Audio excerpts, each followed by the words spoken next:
What's up? Welcome to Ultimate Wrestling Trivia, the show, the squared circle. Down there is Mike and Merc. What up, everybody? Right in the middle, Dashing Derek, and my name is Devon. We appreciate you guys tuning into the YouTube Ultimate Wrestling Trivia, the show, the opening contest. The first thing, Sting is set to wrestle his final match, March 3rd, against the Young Bucks, teaming up with Darby Allin, the Icon at Revolution 2024 for AEW. The 64-year-old teaming up with Darby Allin, taking on the Young Bucks in Greensboro Coliseum, North Carolina. Do we like the Young Bucks being the final opponents for Sting? I'm fine with it. I think the Young Bucks don't have a bad match. They're going to make Sting look like $1 million, and every match that Sting has done thus far has shocked the heck out of me with some of the bumps he's taken, some of the dives he's jumped off of places. Like, you know, I'm excited for that match. Yeah, like you said, I think the Bucks can bump around for Sting, make him look good, and yeah, I think it's a good idea. And how sweet are those mustaches by the Young Bucks, too? It makes him very heelish. Yeah, because I was thinking about, like, obviously the people are going to be like, well, I would rather have this person, that person. So you go down the list of who Sting could take on: the NWO, the Four Horsemen, the Great Muta. It's like not happening. Rude and Vader were both big opponents. Obviously, you can't have that. Or Lex Luger in the wheelchair. Then you think of the Main Event Mafia from TNA. Is there anybody in there that Sting would wrestle on, you know, with for their final match? And I think that's going to be the general consensus: is the Bucks put on good matches. They'll take the bumps. They'll flop around. Sting still got some things he can, you know, do.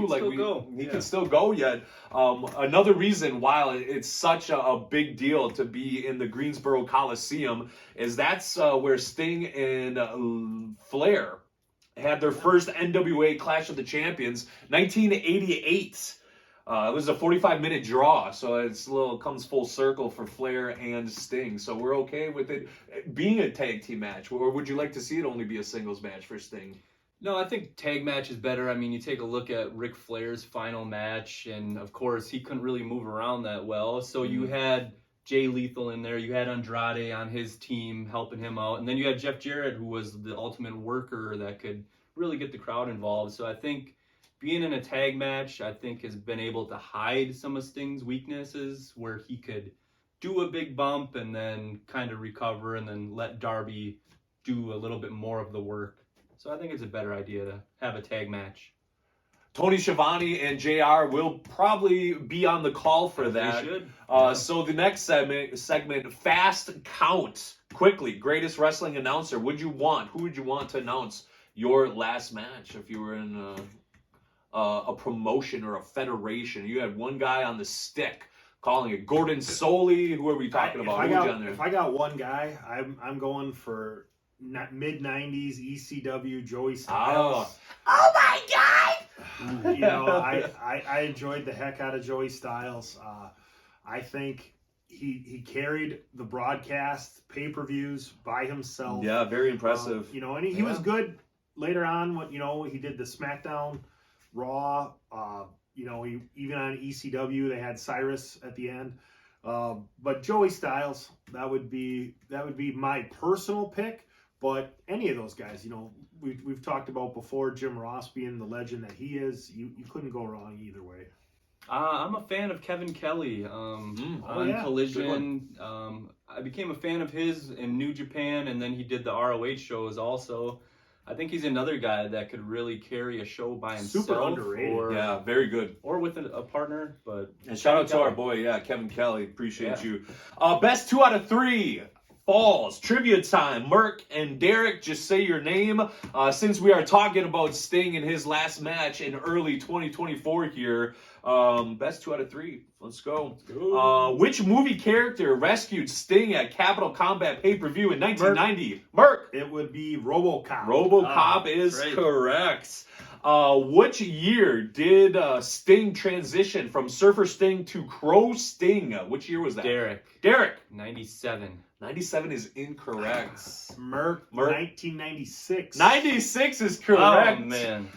Merc scores the sweep. Bring it out. Just for the heck of it, let's throw another one out there. How many years did Sting spend in TNA? Derek. 9. I feel like it was a lot. It was a lot, but 9 is incorrect though. It was actually more than WCW. It's very close-ish. Yeah, I would guess 10. 10, no, one more. 11 years. Wow. I would not have guessed that either. 11 years. All right, it is now time for the name game. Do you guys know anything about the name game at all? The name game. Name game, yes. Let's do it. The WWE Championship match. The first Mania to feature 2 competitors who have used their real name. Who was it in a Mania match? Gosh. Yeah, think about that one for a second. Boy. So their real names. The first Mania to feature 2 competitors who used their real government names. Derek. I have a guess. Yeah, go ahead. Derek was I'm first. going to go Tito Santana against Rick Martel. Tito and Rick Martel is incorrect. Merc, what are you thinking? No, Tito's not his real name, but No, I would yes, say that's correct. That is. One of the first ones I could think of was Owen Hart versus Bret Hart at WrestleMania 10. Brother versus brother. Okay, it was a WWE Championship match. Oh, WWE, okay. Oh, that changes things. Yeah. Okay. And it is not Lucky Cannon versus Eli Cottonwood. That would not be one of them. So, one more guess. Gosh. Uncle Dave actually gave this a 4.25 star rating. It was, I believe, the best match on the show. If I said where it was from, I feel like you guys would know it. If I said Safeco Field, I was Seattle. just gonna say, John Cena? Was he involved?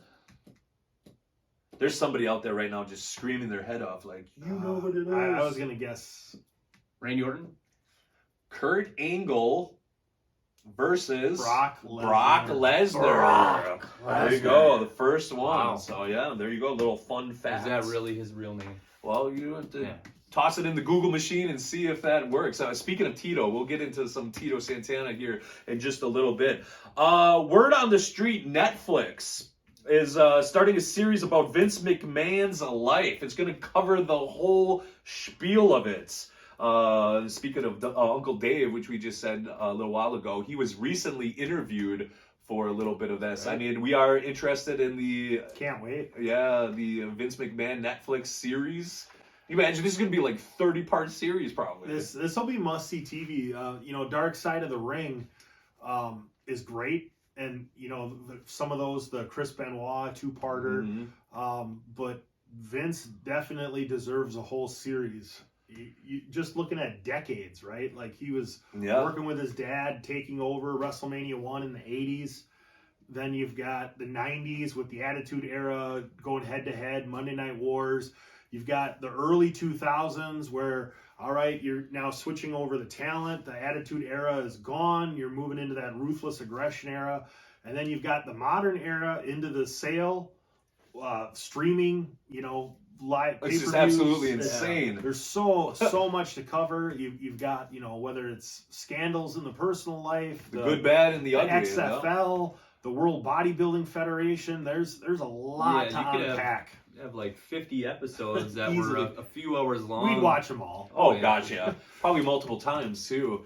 All right, the segment Marry, Fire, Keep, which you're very familiar with, MFK. We're going to wrestling books. Marry, Fire, Keep. Foley's Have a Nice Day, A Tale of Blood and Sweat Socks. Jericho's A Lion Tale Around the World in Spandex.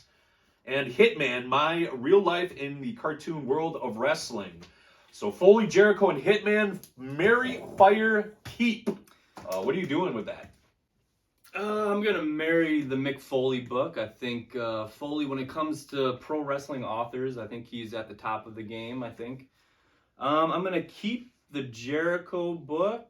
Jericho's another one who's a very good writer. Got a few of his books. And then I'm firing Bret Hart. I'm sorry. I'm a Shawn Michaels guy. That's such a great book, though. Yeah. I'm firing Bret Hart. Wow. Boy, read all three. I own two of the three. Can we say which one you don't own? Sure. Which one?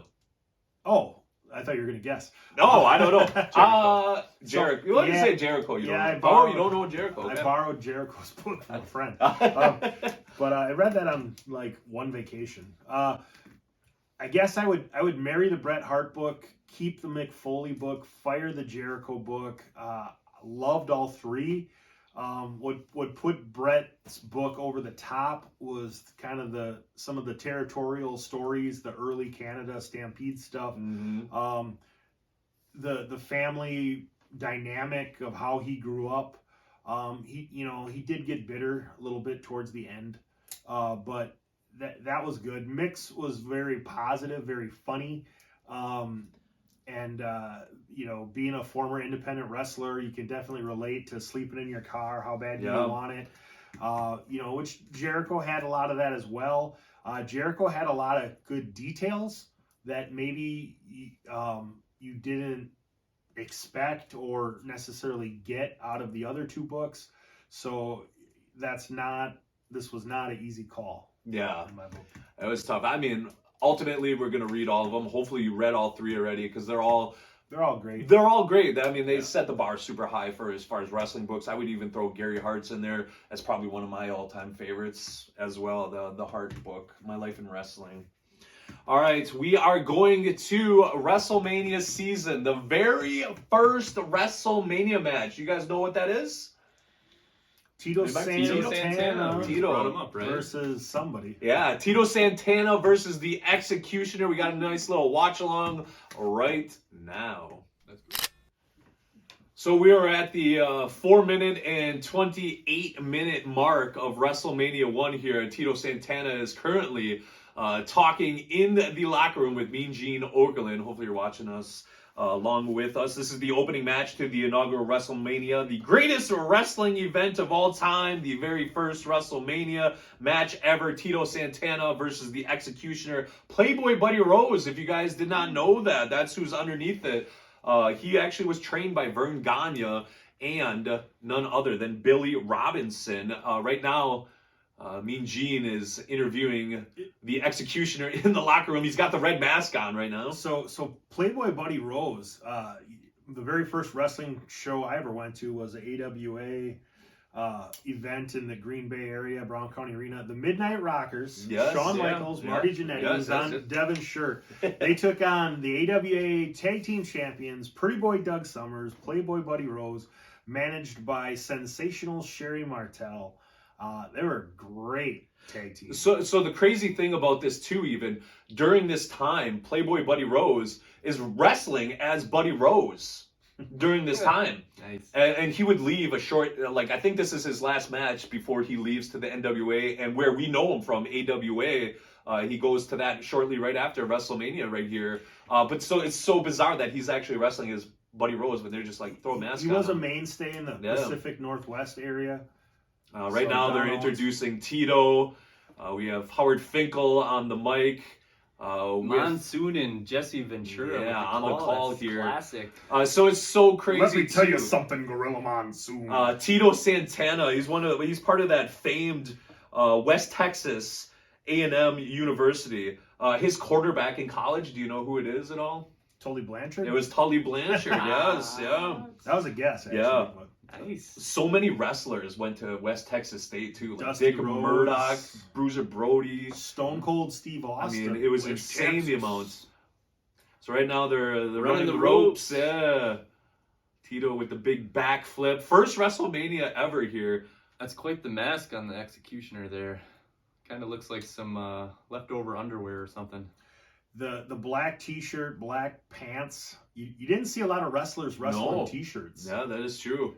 Unless, They is had that a spandex? Well, maybe? they had to hide the blow-away diet. You know, he worked hard for that Mm. body there. So yeah, he's got to cover that all up. So if you don't know, Buddy Rose was Playboy Buddy Rose. Yeah. He weighed in at 218 pounds was how he was announced as, when in reality he was closer to 3 bills. That's true. Ooh.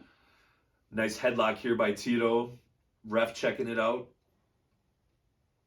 And Tito is such a workhorse. He's so good. You didn't realize this at the time. Guy that you want to start off your show, knows how to work and get the crowd involved. So one of the things about WrestleMania 1, WWF had a knack for forgetting history and having selective memory when it came to how they would talk about the past. But at this point, he had already been a tag team champion with Pedro Morales. Yes. And an Intercontinental champion. That's right. So, this is a pretty premier. And his name usually wrestler. comes up right away, too, as far as people that never won the heavyweight championship. You usually hear the Perfect, the Pipers. Tito's right up there with them, too. WWF went to A show, B show, C show touring schedules where they were running 3 sets of live house shows every single night. And a lot of times they would have, like Hogan main event the A show, the tag team champions main event the B show, the Intercontinental champion main event the C show. So he wrestled a lot of house show main events either as the champion or later on as the challenger to the champion back when Macho Man Randy Savage was the champion, or the Honky Tonk Man was the champion. Gorilla Monsoon, Jesse the Body Ventura, they're just showing their names there. The Executioner's got the leg right now. He's just reefing on it, gets kicked into the corner. Step over toe hold. Yes.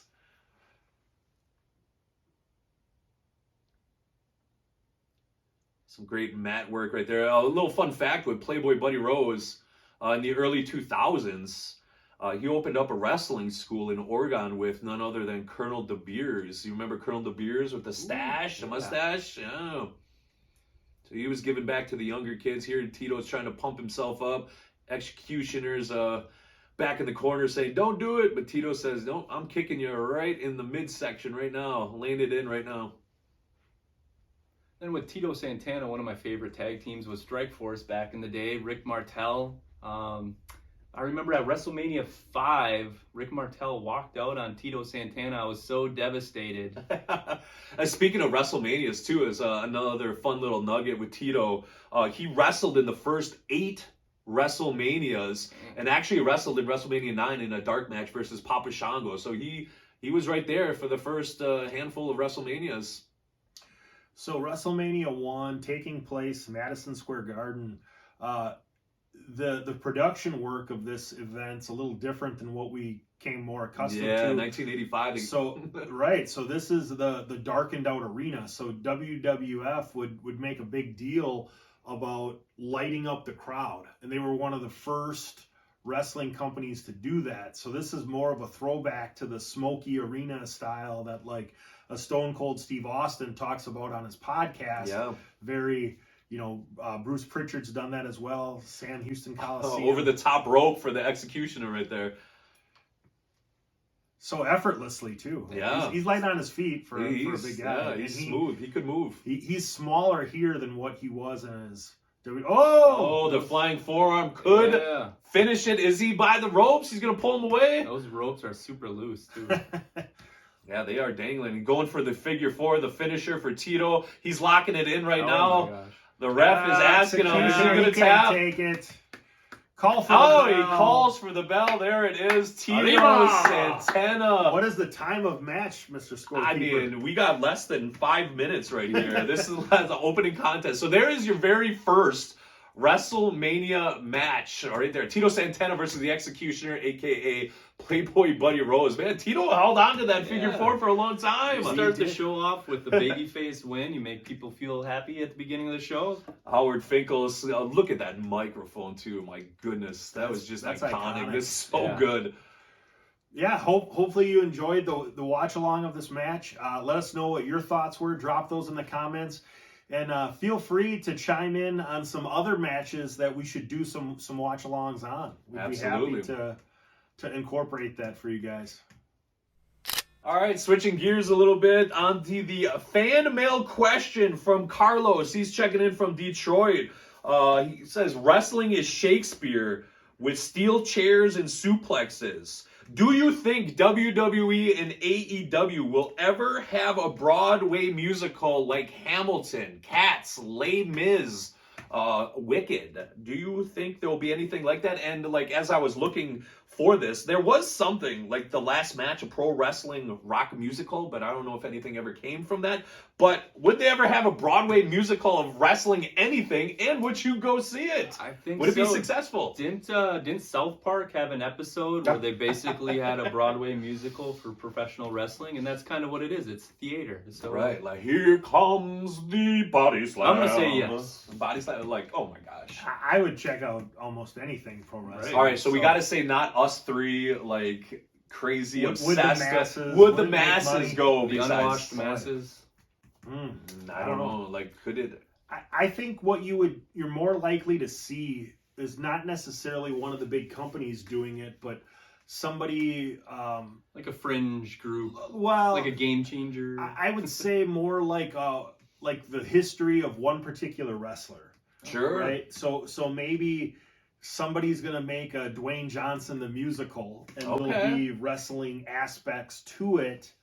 I don't think it'll be pro wrestling from start to end. Maybe I'm wrong, but that would be my prediction. All right, the people's eyebrow, like the whole time. I I'm can sure see it. there's going to be some good music out of that one too. Have we checked out the TV show Big Little Brawlers? The TV show is about the micro midget wrestlers making the rounds in America. Do we watch that? I have not watched that. I haven't checked it out yet, but it sounds intriguing. My DVR's got a lot of Yes, wrestling There's in a it. lot of it on there. There is that in the DVR. Yes. You guys tell us. Do you guys Is it wanna worth watching and putting on the DVR? Like, Should we do a watch along to that? Maybe we you know? do. So maybe we'll save. Big Little Brawlers. We'll watch it together. Fair enough. All right. The first wrestling figure you remember getting and playing with a lot. Do you remember what it was? And as always, you can drop it in the comments. Let us know what your first wrestling figure was that you purchased or played with or stole from your brother and was like, I'm claiming this one. I'm going to play with this one all the time. Junkyard Dog and Roddy Piper were my very first two, the classic LJNs. Oh, the LGNs. And I think you did steal them from me, but Oh, it's possible because at that time, our older brother had Hillbilly and Hogan, so I felt like being the heel brother, I had to get Sheik and Nikolai Volkov LJN. So those are the first ones I remember purchasing. Yeah. I think you just collect the fig fed, then it just takes off from there. So my first memories of that weren't figures; they were actually Thumb Wrestler 2-packs. Oh yes, I had Nikolai Volkov and Junkyard Dog. They were in a Nice. squat position with holes in their butts. Right. And you shoved your thumb up their rear end, and you thumb wrestled with Nikolai Volkov and Junkyard Dog. And their hands were so rubbery that it was just like, like nobody was winning that. Whoever had the bigger thumb won. Yeah. how do you pick up the other guy? You got to pick up somebody's hand, or what? Yeah, it's like you said, theater of the mind. You know, you have to have great imagination when it comes to stuff like that. All right, it's time for the go home finish. Make sure you check out all of our social medias and check out our show religiously. We do it every week. It drops at the same time, Tuesday. You can see that. Ultimate Wrestling Trivia, the show. All right, Swanton Bomb or Rock Bottom? Better finisher. I'm going to go Rock Bottom. I'm a big fan of the power moves. The Swanton Bomb, like, you're coming off the top rope. There's a lot of chance for injury. I mean, you can always get injured doing any move, but I'm going to go Rock Bottom. The Rock Bottom as well. The Swanton Bomb, you think of Jeff Hardy. Rock Bottom, you think of The Rock. With the Swanton, I think of Ken Kennedy, the Kenton Bomb. It's rough on the neck, though. I would lean towards the Rock Bottom. Sweet Chin Music or F5? Better finisher. Sweet Chin Music all day. I mean, HBK, the showstopper, tuning up the band. I mean, how many super kicks do you see in a match nowadays? I mean, which is why the F5 is the better finisher. Thank you. Because you're tuning up the band. It makes it more powerful. Diamond Cutter or RKO? RKO out of nowhere. Diamond Cutter. The Tombstone or Muscle Buster? Ooh. Tombstone. I'm going to go Tombstone. I mean, Undertaker's classic. Pedigree or the Spear? Mm-hmm. spear, but there. But the spear gets done a lot in a lot of matches nowadays, It just like does. the super kick. It kind of does. gets overdone a little And- bit. And there's, I think the amount of guys that do a good spear, Rhino with the gore, Edge, Roman Reigns, Monty Brown in the pounce. You know, there's a lot of good spears. The pedigree was really just Triple H, and then Punk incorporated that somewhat. The Pepsi plunge off you the know, top off rope. the top rope. So you can't go wrong with either one. But I think what's I old is I new like the again. spear. I'm gonna go pedigree. And with our final one, the sharpshooter or scorpion deathlock. Mm. Mm. I'm gonna go the sharpshooter. Even though I'm an HBK guy, I think the excellence of execution was very good at putting those holds on. So I'm gonna go with the sharpshooter. I would go sharpshooter as well. Yeah. All right, fair enough. That is it for Ultimate Wrestling Trivia, the show. Can I get 3 claps and a Ric Flair? Woo!